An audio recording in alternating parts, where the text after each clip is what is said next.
12e jour de grève dans les prisons françaises, 12e jour de mouvement des surveillants dont les représentants avaient rendez-vous avec les équipes du ministère de la Justice aujourd'hui. Bonsoir Stéphane Père. Bonsoir Nicolas. Vous avez suivi ces négociations qui ont repris après avoir échoué en début de semaine. Les résultats aujourd'hui ? Difficile de le savoir. Les syndicats ont promis d'aller consulter leur base. Alors c'est un peu le suspense ce soir. Ce matin, Nicole Belloubet, qu'est-ce qu'elle a fait ? Elle a choisi de recevoir les syndicats les uns après les autres, au compte-gouttes, des bilatérales comme on dit dans le jargon, et donc pas ensemble. Un sentiment un peu de diviser pour régner de la part des syndicats, qui est une sorte de méthode qui n'a pas vraiment plu, on va dire, aux représentants syndicaux. Mais au final, ça ne semble pas, surtout, aboutir à un consensus, à une sortie de crise ce soir. Le premier syndicat à sortir du ministère à la mi-journée, c'était l'UFAP. Il est majoritaire chez les surveillants. L'UFAP qui joue le pragmatisme ce soir et semble intéressé du bout des lèvres, on va dire, par les dernières propositions du gouvernement. En matière d'indemnité et de primes surtout, Nicole Belloubet propose par exemple la revalorisation des primes de suggestion spéciale. En clair, c'est la prime de risque, revalorisée de 2 points sur 4 ans.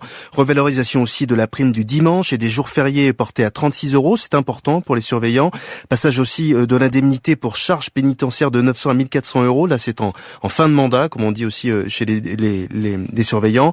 Mais aussi, et c'est un point important, c'est un peu l'origine de la crise, la protection des surveillants avec la création de 1500 places dédiées aux détenus radicalisés dans des quartiers étanches, dit le ministère, donc à part des autres détenus. C'est des propositions importantes, mais pour la CGT et Force ouvrière, qui sont les deux autres syndicats, donc ces propositions, elles sont insuffisantes ce soir.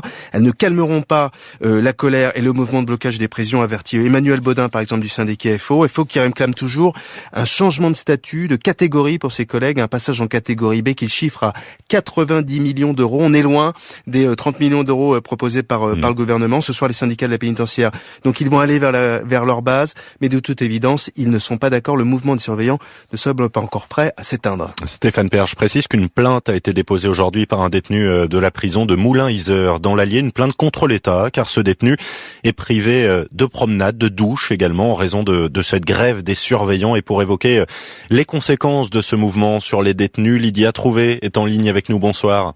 Oui, bonsoir. Vous êtes la présidente du syndicat pour la protection et le respect des prisonniers qui regroupe des familles de détenus. Décrivez-nous ce qui se passe tout simplement en prison depuis 10 jours maintenant. Alors depuis 10 jours, un petit peu partout maintenant, on prive de cantine. Il y a certaines prisons où on leur a coupé l'électricité. Alors on leur coupe, on leur remet. Les interdictions d'aller aux douches.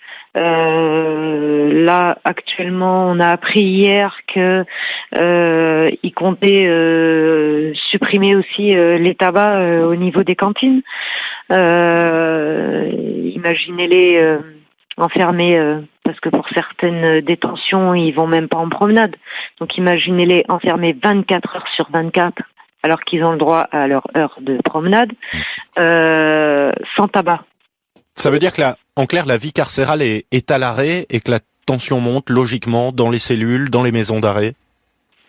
Oui, c'est exactement le mot à employer. La vie carcérale est à l'arrêt à l'intérieur et à l'arrêt aussi pour nous, les familles. Et on n'a pas accès au parloir. Donc, en plus de les priver du peu qu'ils ont droit à l'intérieur, on les prive aussi de voir leur famille. Vous restez avec nous, Lydia Trouvé. Je voudrais saluer Paul Marconneau qui nous a rejoint. Bonsoir. Bonsoir. Vous présidez l'Association nationale des visiteurs de prison. Vous faites le même constat depuis quelques jours maintenant. C'est une situation qui est extrêmement difficile également pour les détenus, pour leurs familles, par exemple. Comment ça se passe de leur côté ?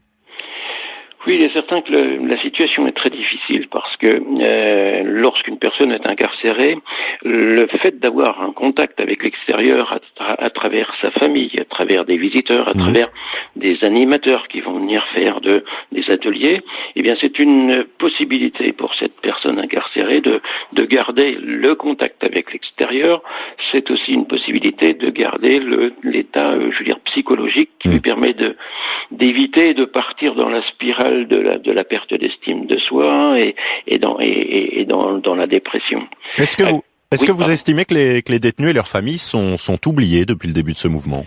Je l'estime.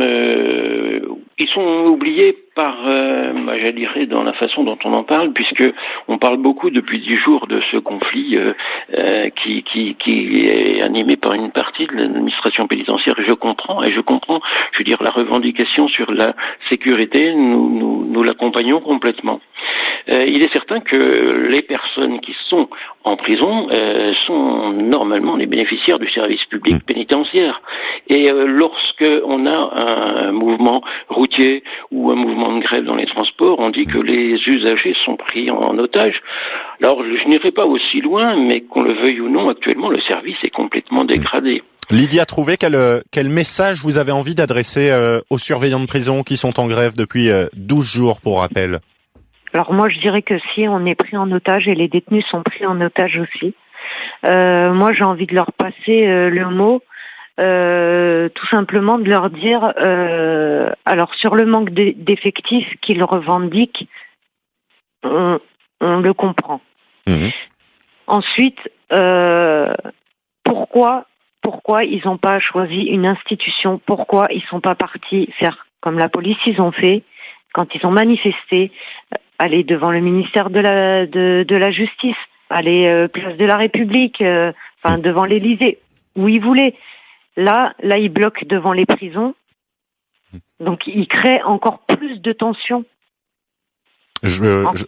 Je rappelle, Lydia Trouvé, que vous présidez le syndicat pour la protection et le respect des prisonniers. Vous comprenez les revendications. Vous avez plus de mal, vous dénoncez la méthode. Paul Marconneau, vous qui êtes en lien en permanence avec des familles de détenus qui vont visiter en prison, est-ce que certaines sont allées ces derniers jours en prison et se sont retrouvées devant la porte, tout simplement? Oui, on a dans beaucoup d'établissements les entrées sont impossibles. Elles sont impossibles pour toute personne extérieure à l'administration pénitentiaire, et les familles en font partie. Donc c'est vrai que les parloirs sont perturbés, les visites sont perturbées, et nous, par exemple, visiteurs de prison, nous ne pouvons pas aller rencontrer des personnes. Donc on est sur une situation où les personnes incarcérées sont coupées complètement de contact avec l'extérieur. Elles sont au courant, les familles, en arrivant, que la rencontre ne sera pas possible, par exemple, que le parloir est annulé? En arrivant, oui. Mais pas avant. Mais pas forcément avant. Ça dépend des établissements. Mais ça n'est pas forcément toujours le cas. Aujourd'hui, c'est une situation qui concerne pratiquement toutes les maisons d'arrêt? Quasiment toutes les maisons d'arrêt, parce qu'on sait très bien que les maisons d'arrêt sont les endroits où la situation est la plus difficile. En maison d'arrêt, on met 140 personnes dans 100 places. Donc on sait bien que cette surpopulation, elle crée des tensions, elle crée des conditions de travail très difficiles pour les gardiens, elle crée des conditions de vie très difficiles pour les personnes qui sont incarcérées, et elles n'ont pas les conditions matérielles élémentaires. Elles ont ces temps-ci aussi assez nettement le problème des conditions psychologique qui fait, je disais que la perte d'estime, voilà, et on n'arrivera pas à s'en sortir. Moi, ce que je dirais aux surveillants, c'est que le problème est plus global et que c'est tout le problème de la justice et de l'administration pénitentiaire qui doit être reconsidéré de façon à ce que justice et administration pénitentiaire travaillent en complémentarité et fassent en sorte qu'on arrête cette surpopulation. Sans cet arrêt-là, on n'adaptera rien, on ne solutionnera rien. Merci Paul Marconneau, président de l'Association nationale des visiteurs de prison. Merci également à Lydia Trouvé, présidente du syndicat pour la protection et le respect des prisonniers.